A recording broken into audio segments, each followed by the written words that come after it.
Depuis des siècles, le peuple d'Israël vivait dans l'attente d'un sauveur.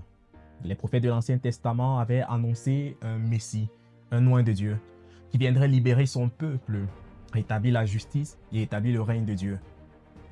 Cette attente messianique était d'autant plus ardente que le peuple vivait sous occupation étrangère. Après les Assyriens, les Babyloniens, les Perses et les Grecs, ce sont désormais les Romains qui dominaient la terre promise. Au 1er siècle de notre ère, la Palestine est sous le contrôle de l'Empire romain. Hérode le Grand, un roi client de Rome, règne sur la Judée avec brutalité et ambition. Le temple de Jérusalem a été agrandi, embelli, mais le cœur du peuple reste rempli de frustration et d'espoir. Dans ce climat tendu, plusieurs groupes religieux et politiques cherchent chacun, à leur manière, le salut.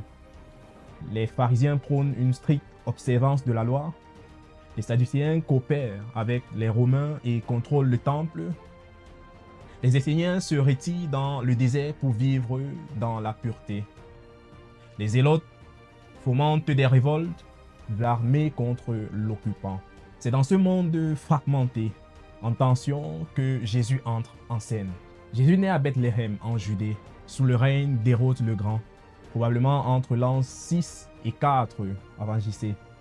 Les évangiles nous présentent sa naissance comme miraculeuse, conçue par le Saint-Esprit, née d'une vierge, Marie, et accueillie par les bergers et les mages. Dès le départ, son identité est annoncée comme celle du Messie, du Fils de Dieu. Sa famille s'enfuit temporairement en Égypte pour échapper au massacre des enfants ordonné par Hérode.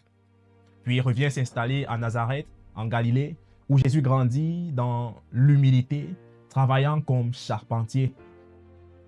Vers l'âge de 30 ans, Jésus est baptisé par Jean-Baptiste dans le Jourdain. C'est un moment décisif. Le ciel s'ouvre, le Saint-Esprit descend sur lui, et une voix divine déclare : « Celui-ci est mon Fils bien-aimé, en qui j'ai mis toute mon affection. » Jésus commence alors son ministère public pendant environ 3 ans. Il prêche, enseigne, guérit, chasse les démons, ressuscite les morts, annonce la venue du royaume de Dieu. Il attire des foules immenses, mais suscite aussi l'opposition des autorités religieuses. Il enseigne avec autorité, souvent en parabole. Il prône l'amour, le pardon, la miséricorde. Il guérit les lépreux, rend la vue aux aveugles, nourrit les foules avec quelques pains et poissons. Il marche sur l'eau, calme la tempête et affirme : « Je suis le chemin, la vérité et la vie. » Mais son message dérange. Il dénonce l'hypocrisie religieuse, renverse les tables des changeurs dans le temple, affirme qu'il est le Fils de Dieu et qu'il peut pardonner les péchés. Un blasphème pour ses adversaires. Finalement, Jésus est arrêté, jugé de nuit par le Sanhédrin, puis livré à Ponce Pilate, gouverneur romain, qui cède à la pression populaire et le fait crucifier.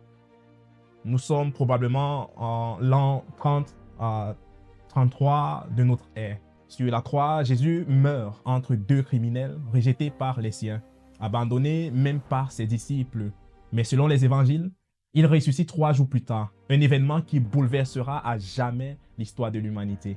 L'histoire de Jésus est celle d'un homme humble, né dans une province insignifiante de l'Empire romain, sans armée, sans argent, sans pouvoir. Et pourtant, ses paroles et ses actes, sa mort et sa résurrection ont déclenché un mouvement qui a transformé le monde. Il est venu non comme un conquérant, mais comme un serviteur.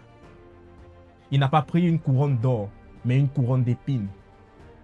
C'est à travers ce paradoxe, un roi crucifié, que l'Église naîtra quelques semaines plus tard à Jérusalem.